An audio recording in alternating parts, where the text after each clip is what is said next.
আমাদেরকে 10-22 টাকা কারেন্ট খরচ করার অধিকার নাই, এইটা আমরা বলতে চাই। আমরা তো বাংলাদেশের নাগরিক, এই দেশে জন্ম হয়েছি। আজকে মানুষের পোলাপান ইংলিশ স্কুলে পড়ে, আমরা সরকারি স্কুলে আমাদের পোলাপান পাঠাতে পারি না।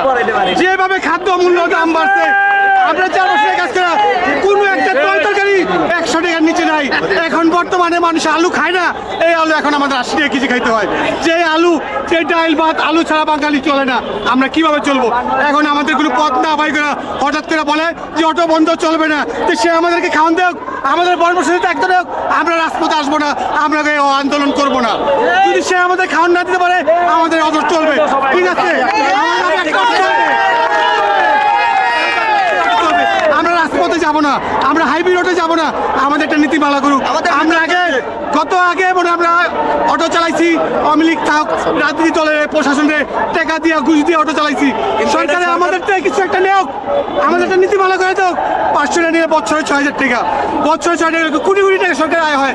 আমাদের একটা নীতিমালা দেওক, একটা যাদেরকে আপনি যাদের অটো বেশি আছে তাদেরকে কমে একটা নির্দিষ্ট একটা সময় করে দেওক, যেহেতু আমরা আস্তে আস্তে একটা ধাপে ধাপে একটা উন্নত করুক।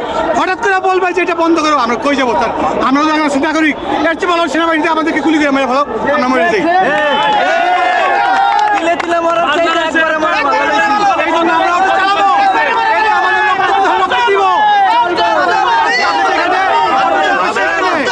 আমাদের দাবি এখন না যাই হয়েছে, বাংলাদেশে এখন বর্তমানে গরু দিয়ে হাঁচু হয় না, গরু দিয়ে হাঁচু হয় না।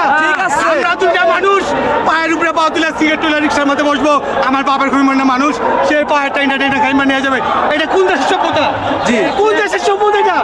এখন গরুর টেহানি নাই, এখন ডিজিটাল বাংলাদেশ, সব মোটর, সব ডিজিটাল উপরে। এখন আমরা যে খাবার খাই, এই খাবার খাই আমরা 5 তলা লাইটটা উঠে যাবে না। হাইব্রিড ফর্মুলেট, আমাদের শক্তি নাই। আগেরকার মানুষ বাচ্চা করে নিয়ে মাইলের বাড়ি চলে গেছে, এখন তো আমরা এখান থেকে পল্টন মোড়ে হাইটা দিতে পারি না, আমার দুলাম হাঁপাই যায়। আমরা কি করে খাবো? তেমন লেখাপড়া করি নেই, আমরা কি করে খাবো? আপনাদের দাবি আদায় না হওয়া পর্যন্ত এই আন্দোলন চলতে